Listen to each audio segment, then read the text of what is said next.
Ito tatanong ko sa inyo, kaya nyo bang gumawa ng Cajun shrimp? Siyempre, kayang-kaya nyo, ang dali lang eh. Tunog social lang eh, pero alam mo, napakadali lang niya palang gawin. Pero siyempre, ibahin natin ng konti para medyo unique yung sa atin, 'di ba? This is my spicy Cajun shrimp recipe. Let's begin. Bago mag-isa, ilaga nyo muna yung mais sa tubig. Then, on a high heat pan, maglagay ng konting oil and maraming garlic. Mince garlic ha, and make sure na umuusok yung pan nyo sa init bago nyo siya ilagay. Pag medyo pa-brown na siya, ilagay nyo na yung butter. I-ready nyo yung butter nyo kasi marami tayong gagamitin yan. When you reach the golden brown color of garlic, you may now add your shrimp. Yung nilagay ko rito, around 1 to 1.5 kilo ng hipon na wash and deveined at na butterfly. Yung butterfly, hihiwaan mo lang ng konti yung parang likod niya para bumuka ng konti at doon papasok yung sauce. Makikita mo usok na usok to kasi nasa high heat tayo kasi mabilisan yung pagluto nito. Mas maganda nga dito yung high pressure na cooker pero wala tayo no. So ito na lang gagawin natin. Basta painitin nyo. Takpan.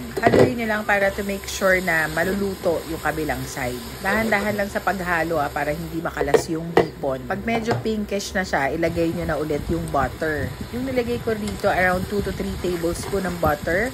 Kayo na bahala. Pwede nyong dagdagan yan. Then add the key ingredient, the Cajun powder. Meron yan sa grocery, dun lang ako bumibili.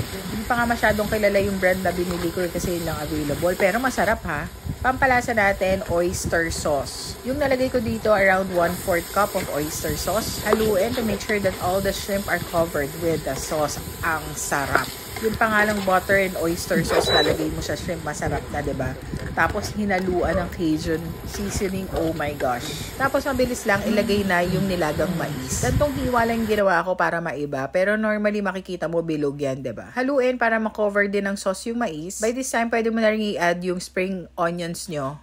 If you have it, wala lang ako kaya hindi ako nakapaglagay. Pang-add din siya ng color and flavor para masarap tingnan at mas masarap kainin. Medyo simmer lang natin ng konti para nang kumagat yung lasa niya. Add butter pag nakukulangan kayo. Then add sliced chilies. Siling labuyo nilagay ko dito kasi bagay na bagay. Since hindi naman kakain yung kids ng shrimp dahil allergic sila, chance ko na to na gumawa ng maanghang na recipe. Once done, you may transfer to your serving platter. O alam nyo na gagawin, galingan nyo. Since wala akong spring onions, nilagyan ko ng dried parsley on top, pampaganda lang yan. Pwede nyo nang iserve. Pero, padamihin natin, ito gagawin natin. On the same pan, maglagay kayo ng kangkong. Hindi ko na tinimplahan to kasi yung pan na ginamit ko, may nanikit na sauce from the Cajun shrimp. So, yun na lang yung gagamitin natin. Pag okay na yung texture, i-plating nyo na. Ganito gawin nyo. Kasi ang sarap niya tingnan, parang may fiesta ang datingan. Imagine in less than 30 minutes, meron ka ng malahandaang ulam na isa-serve mo sa loved ones mo. Pag niluto mo to, kala mong galing-galing mo na, ganon.